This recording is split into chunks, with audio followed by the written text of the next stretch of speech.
नमस्कार दोस्तों, स्वागत है आप सभी का आपके अपने YouTube channel study for GK में। और आज के इस वीडियो में जैसा कि आप सभी देख पा रहे होंगे साथियों, भारतीय संविधान के एक विशेष टॉपिक पर डिस्कस करने जा रहे हैं साथियों, जो एग्जाम में बार बार अटेंड करते हैं वहाँ से प्रश्न साथियों।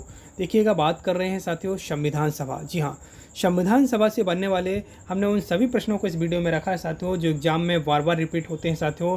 अगर आप किसी भी एग्जाम की तैयारी करते हैं तो ये वीडियो आपके लिए रामबाण साबित हो सकती है साथियों। तो आइए स्टार्ट करते हैं और पॉइंट टू पॉइंट समझते हैं साथियों। लेकिन निवेदन है, वीडियो के अंत तक जरूर रहिएगा साथियों। देखिएगा, पहला प्रश्न जानने के पहले मैं आपको कुछ चीज़ें बता देता हूँ जो आपके एग्जाम के लिए काफ़ी महत्वपूर्ण है साथियों। देखिएगा, सबसे पहले पूछा जाता है कि संविधान सभा का गठन किस योजना के अंतर्गत किया गया था साथियों। तो याद रखिएगा, कैबिनेट मिशन योजना के अंतर्गत संविधान सभा का गठन किया गया था जुलाई 1946 में साथियों। क्लियर है। इसके अलावा बात कर लेते हैं। आप देखिएगा, प्रश्नों की सीरीज में पहला प्रश्न आपके सामने निकल कर आया है, ध्यान दीजिएगा। यहाँ पर बात की जा रही है कि संविधान सभा को किसने मूर्त रूप प्रदान किया है साथियों। तो इसमें अगर हम राइट ऑप्शन की बात करें साथियों, यहाँ पर आपको वन लाइनर फैक्ट है साथियों, याद रखना रहेगा। इसका जो ऑप्शन आप लगाएंगे साथियों, ये आप लगाएंगे जवाहरलाल नेहरू। जी हाँ, पंडित जवाहरलाल नेहरू के बारे में आप सभी जानते होंगे, first prime minister of India थे साथियों। क्लियर है। नेक्स्ट देखिएगा, यहाँ पर बात कर रहे हैं साथियों, ये डेट थोड़ा सा यहाँ पर मिसिंग हो चुकी है। यहाँ पर मैं डेट नहीं लिख रहा हूँ, देखिएगा, यहाँ कंप्यूटर मास्टर द्वारा थोड़ा सा मिस्टेकिंग है। देखिए 1928 नहीं है, ये आपको याद रखना है विशेष रूप से। ये 1938 कर लीजिएगा। यहाँ पर क्या करेंगे साथियों, 1938। यहाँ पर बात कर रहे हैं, देखिए सेकंड क्वेश्चन में, कि 1938 में किस व्यक्ति ने वयस्क मताधिकार के आधार पर संविधान सभा के गठन की मांग की थी साथियों। तो देखिए, क्वेश्चन काफ़ी इंपॉर्टेंट है साथियों, ध्यान दीजिएगा। यहाँ पर बात कर रहे हैं, देखिए संविधान सभा में जो चुनाव किए गए थे उसमें ये मांग की जा रही थी साथियों कि ये जो चुनाव है साथियों संविधान सभा के लिए, वो किस आधार पर होने चाहिए, वयस्क मताधिकार के आधार पर होना चाहिए। तो ये मांग की थी सबसे पहले किसने, याद रखिएगा, पंडित जवाहरलाल नेहरू ने साथियों। याद रखिएगा, इसका राइट ऑप्शन आप लगाएंगे साथियों। नेक्स्ट देखिएगा, संविधान सभा के गठन की मांग सर्वप्रथम, यहाँ पर देखिएगा ये भी डेट थोड़ा सा कंप्यूटर मास्टर द्वारा गलती की गई है। देखिएगा, संविधान सभा के गठन की मांग सर्वप्रथम जो की गई थी साथियों 1895 की बात कर रहे हैं साथियों, 1895। याद रखिएगा, 1895 में किसके द्वारा प्रस्तुत की गई थी, याद रखिएगा, संविधान सभा के गठन की मांग 1895 में किसके द्वारा प्रदान की गई थी। तो याद रखिएगा, बाल गंगाधर तिलक। इनका नाम आपको भूलना नहीं है, काफ़ी इंपॉर्टेंट नाम है साथियों, याद रखिएगा। नेक्स्ट देखिएगा, क्वेश्चन नंबर 4 की ओर बढ़ते हैं। भारत की संविधान सभा गठित करने का आधार क्या था साथियों। बहुत बार पूछा गया है एग्जाम में, आप दिमाग में छापिएगा साथियों कि संविधान सभा का गठन किस योजना के तहत किया गया था, ये भी पूछा जाता है। तो याद रखिएगा, कैबिनेट मिशन। क्या नाम है साथियों, कैबिनेट मिशन योजना के अंतर्गत जुलाई 1946 में क्या किया गया था, संविधान सभा का गठन किया गया था, जो भारत के लिए संविधान निर्माण करने के लिए उत्तरदायी रहेगी साथियों। क्लियर है। चलिएगा, नेक्स्ट देखिएगा, यहाँ पर बात कर रहे हैं भारत की संविधान सभा किसके अनुसार गठित की गई थी। अभी जस्ट हमने बात की है, तो आपको याद रखना है, कैबिनेट मिशन योजना के अंतर्गत गठित की गई थी। याद रखिएगा, क्वेश्चन नंबर 6 की बात कर रहे हैं साथियों, कैबिनेट मिशन योजना के अनुसार संविधान सभा में कुल कितने सदस्य थे। बहुत बार पूछा गया प्रश्न है साथियों, याद रखिएगा। इसका जो राइट ऑप्शन लगाएंगे आप, तो साथियों याद रखना है आपको, इसका राइट ऑप्शन आप लगाएंगे साथियों 389। याद रखिएगा, कैबिनेट मिशन योजना के अनुसार संविधान सभा में कुल सदस्य की यहाँ पर फिक्स किए गए थे, याद रखिएगा 389 सदस्य आपको याद रखना है साथियों। क्लियर है। नेक्स्ट देखिएगा, क्वेश्चन नंबर 7 की ओर बढ़ते हैं। यहाँ पर बात की जा रही है कि संविधान सभा में किस प्रांत का प्रतिनिधित्व सबसे अधिक था साथियों। यहाँ पर बात कर रहे हैं कि किस क्षेत्र का जो प्रतिनिधित्व था साथियों संविधान सभा में सबसे अधिक था। तो याद रखिएगा, संयुक्त प्रांत की बात कर रहे हैं, इसका राइट ऑप्शन आप लगाएंगे। काफ़ी बार पूछा गया है, संयुक्त प्रांत का जो आपका प्रतिनिधित्व सबसे अधिक था साथियों।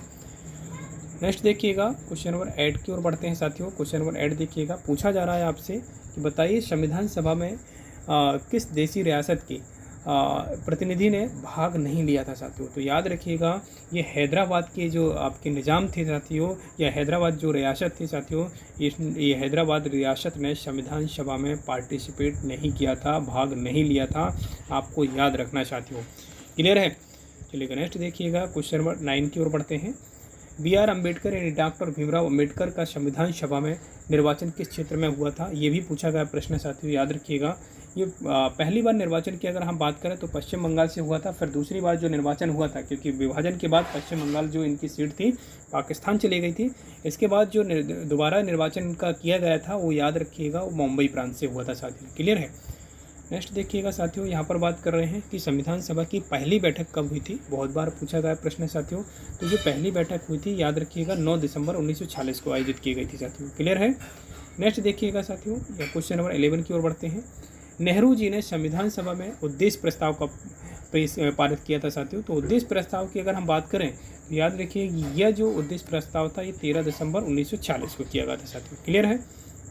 क्वेश्चन नंबर 11 देखिएगा साथियों, भारत के संविधान का निर्माता किसे कहा जाता है। आप सभी जानते हैं फादर ऑफ इंडियन कॉन्स्टिट्यूशन की अगर हम बात करें साथियों तो डॉक्टर भीमराव अंबेडकर जी को कहा जाता है, जो कहानी बहुत बड़ी हस्ती थे साथियों। इनका बहुत बड़ा योगदान जाता है संविधान निर्माण में। तो याद रखिएगा फादर ऑफ इंडियन कॉन्स्टिट्यूशन किसे कहा जाता है, डॉक्टर भीमराव अंबेडकर जी को कहा जाता है साथियों। क्लियर है। नेक्स्ट देखिएगा, भारतीय संविधान को किसने बनाया है। तो याद रखिएगा भारतीय संविधान को अगर बनाने की हम बात करें तो ये संविधान सभा के द्वारा निर्मित किया गया था साथियों। इसके हेड में अगर हम बात करें फादर, जिसे आपके जानते होंगे डॉक्टर भीमराव अंबेडकर के रूप में साथियों। क्लियर है। संविधान सभा का प्रथम जो अधिवेशन हुआ था ये कहाँ पर हुआ था साथियों, दिल्ली में हुआ था। आपको याद रखना है विशेष रूप से। नेक्स्ट देखिएगा संविधान, यहाँ पर बात की जा रही संविधान सभा के स्थायी अध्यक्ष कौन थे साथियों। तो पहले ही दिन अगर हम बात करें तो पहले दिन आपके अस्थायी अध्यक्ष चुने गए थे और फिर इसके बाद आपको अस्थायी अध्यक्ष चुना गया था साथियों। तो देखिएगा यहाँ पर बात कर रहे हैं अस्थायी की, तो याद रखिएगा डॉक्टर राजेंद्र प्रसाद इसका राइट ऑप्शन रहेगा साथियों। क्लियर है।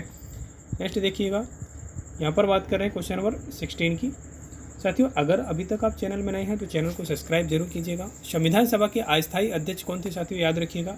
अस्थायी अध्यक्ष की बात करें तो सच्चिदानंद सिन्हा आपको याद रखना है, जिसमें विशेष रूप से आपको याद रखना है सीनियरिटी के हिसाब से इनको क्या बनाया गया था, अध्यक्ष बनाया गया था।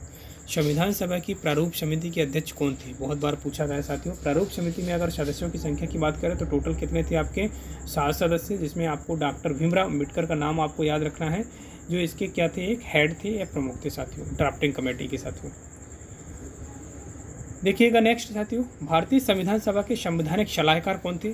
तो संवैधानिक सलाहकार में अगर नाम आता है बहुत बार पूछा जाता है तो याद रखिएगा BN राव जी का नाम आपको याद रखना है। संविधान सभा के क्या थे, सलाहकार के साथियों।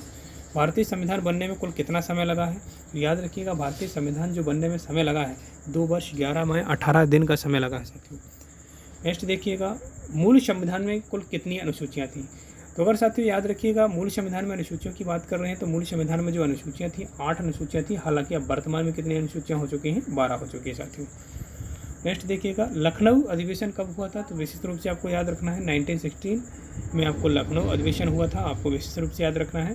संविधान सभा में उद्देश्य प्रस्ताव किसने प्रस्तुत किया था, तो पंडित जवाहरलाल नेहरू का नाम आपको याद रखना है, बहुत बार पूछा गया है ना। नेक्स्ट देखिएगा साथियों, क्वेश्चन नंबर 23 की बात कर रहे हैं। संविधान सभा में उपस्थित महिलाओं की संख्या कितनी थी साथियों। टोटल हमने देखा था 389 थे साथियों। कितने थे, 389। इसमें से महिलाएं जो थी आपकी 15 थी साथियों। चलिए नेक्स्ट देखिएगा, यहाँ पर बात करें संविधान सभा में अनुसूचित जनजाति सदस्यों की संख्या कितनी थी, मतलब ST वर्ग की अगर हम बात करें तो 33 सदस्य थे साथियों, याद रखिएगा इनकी। चलिएगा नेक्स्ट देखिएगा, देश विभाजन के बाद संविधान सभा के कुल सदस्यों की संख्या कितनी थी। देखिए आप सभी जानते हैं कि इसके बाद क्या हुआ था, संविधान सभा का गठन किया गया था, इसके बाद देश का विभाजन हो गया था। भारत और पाकिस्तान नामक 2 नए राज्य बनाए गए थे, 2 नए देश बनाए गए थे साथियों, याद रखना है। तो जब आपका पाकिस्तान का विभाजन हो गया तो पूरे भारत में अगर हम सीटों की अगर बात करें संविधान सभा की, वो बची थी आपकी कितनी शेष, 324 साथियों। यहाँ पर बात कर रहे हैं संविधान सभा की अंतिम बैठक की, तो साथियों याद रखिएगा 24 जनवरी 1950 को फाइनली क्या किया गया था, संविधान सभा की अंतिम बैठक का आयोजन किया गया था, याद रखिएगा। नेक्स्ट देखिएगा, क्वेश्चन नंबर 27 की ओर बढ़ते हैं। मौलिक अधिकारों की उप समिति, यहाँ उप समिति के अध्यक्ष की बात कर रहे हैं, कौन थे साथियों, तो JB कृपलानी जी का नाम आपको याद रखना है विशेष रूप से। प्रारूप समिति के सदस्यों की संख्या की बात कर रहे हैं, अभी हमने जस्ट बात की थी, 7 सदस्य साथियों, याद रखिएगा। इसके अलावा संविधान सभा का गठन कब हुआ था, आपको याद रखना है, जुलाई 1946 में हुआ था साथियों। क्लियर है। यहाँ पर बात कर रहे हैं आज के सेशन का लास्ट क्वेश्चन है साथियों, और दबा के लाइक कीजिएगा अगर वीडियो पसंद आता है। यहाँ पर देखिएगा मूल संविधान में कुल कितने अनुच्छेद थे, तो मूल संविधान में अनुच्छेदों की अगर हम बात करें तो 395 अनुच्छेद थे, आपको विशेष रूप से याद रखना है। इसमें 8 अनुसूचियाँ थी, वो आपको विशेष रूप से याद रखना है, और 14 भाषा का उल्लेख किया गया था साथियों। क्लियर है।